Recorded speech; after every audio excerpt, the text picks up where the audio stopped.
আরে একটা ছেলে হলে একটা ছেলে বুঝো, তুমি যদি মার সন্তান হও, তুমি যদি মুসলমানের ঘরে জন্ম নিয়ে থাকো, তোমার বাবা মুসলমান, তোমার মা মুসলমান, একটা ছেলে, আমার কথা শোনো, একজন 3টা বাজে বাইর হইলাই ফোলাড়ির লগে, রাতের 10টা পর্যন্ত আড্ডা দিলা, 7 ঘন্টা, একটা ছেলে তোমার একবার বললো না যে দোস্ত আসরের নামাজ পড়তি না, মাগরিবের নামাজ পড়তি না, এশার নামাজ পড়তি না?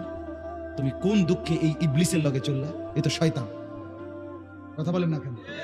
এগুলো শয়তান না? কার লগে চললা? আপনারা ইবলিসরে দেখছেন নি? কেউ দেখছেন না? চান না চিন্তা করে দেখছেন নি কেউ আপনারা?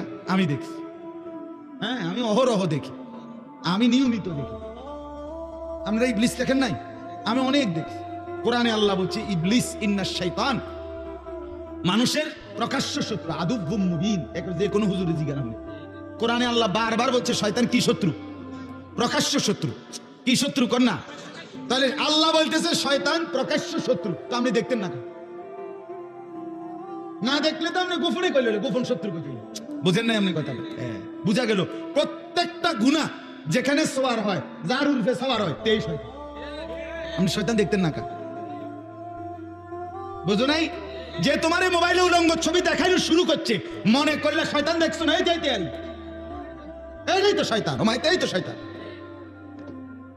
যে মেয়ে বেপরদা নিজের শরীর দেখাইয়া হাঁটতেছে 8-7 কাপড় পরে, তুমি ইবলিস দেখছো না? এই যাইতে যাইতে, এই যাইতেছে দেবড়ি, তো আপনি চিনছেন না ইবলিস? এটাই তো ইবলিস। আল্লাহ তো বলছে প্রকাশ্য শত্রু। হ্যাঁ, গুনাহ যার উপরে ভর হয়। 2 নাম্বার, ওয়াত্তাবা হাওয়াহু। আল্লাহ বলে বন্ধু, জীবনটা যার মনের ইচ্ছা মতো চালায়।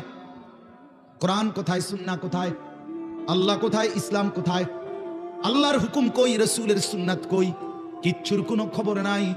তার মনে যা চাই সেভাবেই চলে। আল্লাহ বলে বন্ধু, এমন মানুষের সাথে বসবেন না। এই জন্য বলি চাচারা, বাবারা, যেই 5 জনের লগে আপনি প্রত্যেক দিন বিকাল বেলা বসেন, তারা তো বিড়ি খায়, আপনি কেমনে তাদের লগে বসেন? 5 জন বিড়ি খাওয়াই না লগে বইলে ফেরেশতা তো আপনারে, এর মধ্যে আপনি যে বইছেন ফেরেশতা আপনারে মনে করবে এই 5 জনের লগে এবড়া হলো জুনায়েদ বাগদাদি।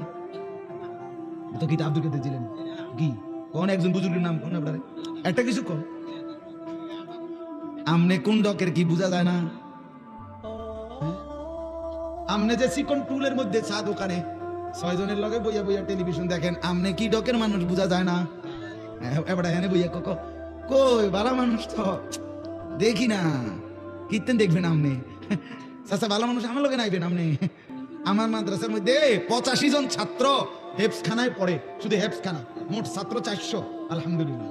তো এরা রাত্রে 3:30 বাজে উঠে, রাত 3:30 বাজে এই মাসুম বাচ্চারা যখন উঠে আল্লাহর কোরআন নিয়ে পড়তে বসে, আপনি এটা একবার দেখলে না বুঝবেন ভালো মানুষ কারে কন।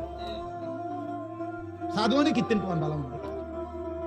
হ্যাঁ, বিড়িখানার ফাঁকি দিয়ে ভালো মানুষ কোন কীর্তেন? রঙিন টেলিভিশনে রাক্ষসের মতো আক করে টেলিভিশন চান, আপনি কীর্তেন ভালো মানুষ কোন? আপনি কোথায় পা? ভালো মানুষ তো চা দোকানে থাকে না, ভালো মানুষ তো টেলিভিশনের আড্ডায় থাকে না, ভালো মানুষ তো বিড়ির আড্ডায় থাকে না। ভালো মানুষ যদি খোদার কসম না থাকতো, আল্লাহর জমিন চাঁদ উঠতো না, সূর্য উঠতো না। নেককারের জন্য আল্লাহ দুনিয়া সাজাইছে। সিটার বাটফার, বেঈমান, নাফরমান নেককারের উসিলা খাইয়া যায়। আরে বেটা, হাদিস এটা। রাসূলুল্লাহ সাল্লাল্লাহু আলাইহি ওয়াসাল্লামের জামানায় 2 জন সাহাবী, আর 2 ভাই, আমি নিজে এই হাদিস পড়াইছি। 2 ভাই, আপন 2 ভাই, একজন কামাই রোজগারি করে, আরেকজন নবীর কাছে হাদিস শিখে, সারাক্ষণ নবীজির কাছে ইলম শিখে আর কি। তো ওই ভাই একদিন আইসা নবীজির কাছে বলছে, ইয়া রাসূলুল্লাহ, কে একটা কাম করে না, হাদিস এটা, একটা কাজও করে না, সারাক্ষণ আপনার কাছে ইলমের জন্য পড়ে থাকে, হ্যাঁ, হাদিস শিখার জন্য, আমি একলা, কষ্ট হয় আমার। আল্লাহর নবী সাল্লাল্লাহু আলাইহি ওয়াসাল্লাম বলছেন, লাআল্লাকা তুরযাকু বিহি। সাহাবী শুনো, ওই বেটারে কইছে, বড় মিয়া রে, আল্লাহ পাক তার বরকতে তোমারে খাওয়া।